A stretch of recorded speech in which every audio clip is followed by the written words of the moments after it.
Conductor ಮೇಲೆ POCSO case ಹಾಕಿದ ಸಿಪಿಐಯನ್ನು transfer ಮಾಡಲಾಗಿದೆ. ಸಿಪಿಐ ಗುರುರಾಜ್ ಕಲ್ಯಾಣ ಶೆಟ್ಟಿ ಟ್ರಾನ್ಸ್ಫರ್ ಆಗಿರುವಂತಹ ಅಧಿಕಾರಿ ಮಾರಿಹಾಳ ಠಾಣೆಯಲ್ಲಿ ಸಿಸಿಆರ್ಬಿಗೆ ಟ್ರಾನ್ಸ್ಫರ್ ಮಾಡಲಾಗಿದೆ. ಬೆಳಗಾವಿ ಪೊಲೀಸ್ ಕಮಿಷನರ್ ಎಡಾ ಮಾರ್ಟಿನ್ ಆದೇಶವನ್ನು ಹೊರಡಿಸಿದ್ದಾರೆ. ಕಂಡಕ್ಟರ್ ಮೇಲೆ ಪೋಕ್ಸೋ ಕೇಸ್ ಹಾಕಿದಂತಹ ಸಿಪಿಐ ಗುರುರಾಜ್ ಕಲ್ಯಾಣ ಶೆಟ್ಟಿ ಅವರ ಫೋಟೋವನ್ನು ಗಮನಿಸ್ತಾ ಇದ್ದೀರಿ.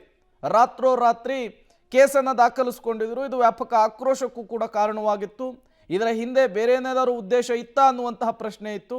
ಈಗ ಬೆಳಗಾವಿಯ ಪೊಲೀಸ್ ಕಮಿಷನರ್ ಎಡಾ ಮಾರ್ಟಿನ್ ಅವರು ಸಿಪಿಐ ಅವರನ್ನು ಟ್ರಾನ್ಸ್ಫರ್ ಮಾಡಿ ಆದೇಶವನ್ನು ಹೊರಡಿಸಿದ್ದಾರೆ. ಕನ್ನಡ ಪರ ಸಂಘಟನೆಗಳು ಕೂಡ ಇದನ್ನೇ ಆಗ್ರಹಿಸ್ತಾ ಇದ್ವು. ಮಾಧವ್ ಹುಕ್ಕೇರಿ ಮೇಲೆ ದಾಖಲಾಗಿದ್ದಂಥ ಪ್ರಕರಣ ಹಿಂದೆ ಪಡಲಾಗಿದೆ. ಯಾಕೆ ಅಂತಂದರೆ ಅವರು ಒಂದಿಷ್ಟು ಅವ್ರ ಕುಟುಂಬದವರೇ ವಿಡಿಯೋ ಹೇಳಿಕೆಯನ್ನು ಬಿಡುಗಡೆ ಮಾಡಿ ನಾವು ಏನು ದಾಖಲೆ ಮಾಡಿದ್ದೇವೆ ಪ್ರಕರಣ ಹಿಂದೆ ಪಡ್ತಾ ಇದೆ ಅಂತೇಳಿ ಎಲ್ಲ ವಿಚಾರವಾಗಿ ನಮ್ಮ ಜೊತೆ ಬೆಳಗಾವಿ ಪೊಲೀಸ್ ಕಮಿಷನರ್ ಇದ್ದಾರೆ. ಬನ್ನಿ ಮಾತಾಡೋಣ. ಎಡಾ ಮಾರ್ಟಿನ್ ಸರ್ ಇದ್ದಾರೆ. ಸರ್, ಏನು ಈ ಪ್ರಕರಣ ಹಿಂದೆ ತಗೊಂಡಿದ್ರು? ಮೊನ್ನೆ ಮಾರಿಹಾಳ ಪೊಲೀಸ್ ಸ್ಟೇಷನ್ದಲ್ಲಿ ಕಂಡಕ್ಟರ್ ಮೇಲೆ ಒಂದು ಕೇಸ್ ರಿಜಿಸ್ಟರ್ ಆಗಿದೆ ಹುಡುಗಿ ಕರೆಯಿಂದ. ಮತ್ತು ಆರ ಕಂಪ್ಲೇಂಟ್ ಪ್ರಕಾರ ಒಂದು ಪಾಸ್ಕೋ ಕೇಸ್ ರಿಜಿಸ್ಟರ್ ಆಗಿದೆ.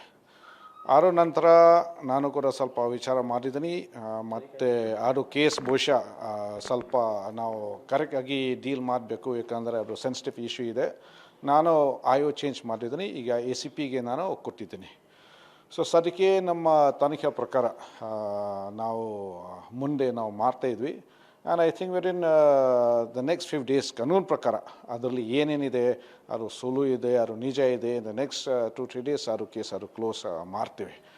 ACPಗೆ ನಾನು ಇನ್ಸ್ಟ್ರಕ್ಷನ್ ಕೊಟ್ಟಿದ್ದೀನಿ, ಕರೆಕ್ಟಾಗಿ ನೀವು ತನಿಖೆ ಮಾಡಬೇಕು. ಆಲ್ರೆಡಿ ಅವರು ಪ್ಯಾಸೆಂಜರ್ಸ್ ಸ್ಟೇಟ್ಮೆಂಟ್ ಅವರು ಎಲ್ಲ ರೆಕಾರ್ಡ್ ಮಾಡಿದ್ದಾರೆ ಮತ್ತು ವಿಡಿಯೋ ಫುಟೇಜ್ ಎಲ್ಲ ತೊಗೊಂಡಿದ್ದಾರೆ ಅಂತ. ಸೊ ಬಹುಶಃ 1 ದಿವಸ 2 ದಿವಸ ನಂತರ ಅದು ಕೇಸ್ ಕೂಡ ಅದು ಕ್ಲೋಸ್ ಆಗುತ್ತೆ. ಈಗ ಏನಂತ ವಿಡಿಯೋ ಹೇಳಿಕೆ ಬಿಡುಗಡೆ ಮಾಡಿದಂಥ ಅವರು ದೂರದಾರಿದ್ದಾರೆ, ನಾನು ಕೇಸ್ ಹಿಂದೆ ಪಡಿತಾ ಇದ್ದೇನೆ ಅಂತೇಳಿ ವಿಡಿಯೋ ಹೇಳಿಕೆ ಬಿಡುಗಡೆ ಮಾಡಿದ. ಬೆಳಗಾವಿಯಲ್ಲಿ ಕಂಡಕ್ಟರ್ ಮೇಲೆ ಹಲ್ಲೆ ಮಾಡಿದಂತಹ ಪ್ರಕರಣಕ್ಕೆ ಸಂಬಂಧಪಟ್ಟಂತೆ ಸಿಎಂ ಭೇಟಿಯಾಗಿ ಮಾಹಿತಿಯನ್ನು ಕೊಟ್ಟಿದ್ದಾರೆ ಸಾರಿಗೆ ಸಚಿವ ರಾಮಲಿಂಗಾರೆಡ್ಡಿ ಅವರು. ಮಹಾರಾಷ್ಟ್ರದ ಮುಖ್ಯ ಕಾರ್ಯದರ್ಶಿ ಜೊತೆಗೆ ಮಾತುಕತೆಯನ್ನಾಡಲಿಕ್ಕೆ ಸೂಚನೆ. ನಮ್ಮ ಮುಖ್ಯ ಕಾರ್ಯದರ್ಶಿ ಶಾಲಿನಿ ರಜನೀಶ್ DG ಅಲೋಕ್ ಮೋಹನ್ಗೆ ಸಿಎಂ ಸೂಚನೆಯನ್ನು ಕೊಟ್ಟಿದ್ದಾರೆ ಅಂತ ಹೇಳಿದ್ದಾರೆ. ಸಮಸ್ಯೆ ಏನೇ ಇದ್ರೂ ಕೂಡ ಬಗೆಹರಿಸಿಕೊಳ್ಳಬೇಕು. ಬಸ್ಗಳ ಮೇಲೆ ಕಲ್ಲು ತೂರಾಟ ಮಾಡುವಂತಹದ್ದಿದೆಯಲ್ಲ, ಅದು ಸರಿಯಲ್ಲ. ಪೋಕ್ಸೋ ಕೇಸು ಸುಳ್ಳು ಕೇಸ್ ಅಂತ ಹೇಳಿ ಮೊದಲೇ ಹೇಳಿದ್ದೆ. ರಾಮಲಿಂಗಾರೆಡ್ಡಿ ಅವರ ಮಾತಿದು. ಸಿಎಂ ಭೇಟಿಯಾದ ಬಳಿಕ ಸಾರಿಗೆ ಸಚಿವರು ಮಾತನಾಡಿದ್ದು ಹೀಗೆ.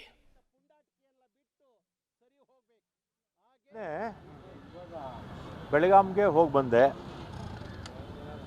ಆಮೇಲೆ ಅಲ್ಲಿ ಹಲ್ಲೆಗೆ ಒಳಗಾಗಿದ್ದಂಥ ನಮ್ಮ ಸ್ಟಾಫು ಕಂಡಕ್ಟರು ಅವ್ರನ್ನೂ ಭೇಟಿ ಮಾಡಿದ್ದೆ. ಮತ್ತು ನಮ್ಮ ಅಧಿಕಾರಿಗಳ ಜೊತೆ ಎಲ್ಲ ಚರ್ಚೆ ಮಾಡಿ ಮತ್ತು ಈಗ ಬಸ್ಸುಗಳೇನಾಗಿದೆ, ಒಂದು ಕಡೆ ನಮ್ಮ ಬಸ್ಸು ಮಹಾರಾಷ್ಟ್ರಕ್ಕೆ ಹೋಗ್ತಿಲ್ಲ. 509 ಶೆಡ್ಯೂಲ್ಸ್ ಇರುತ್ತೆ ಪ್ರತಿದಿನ.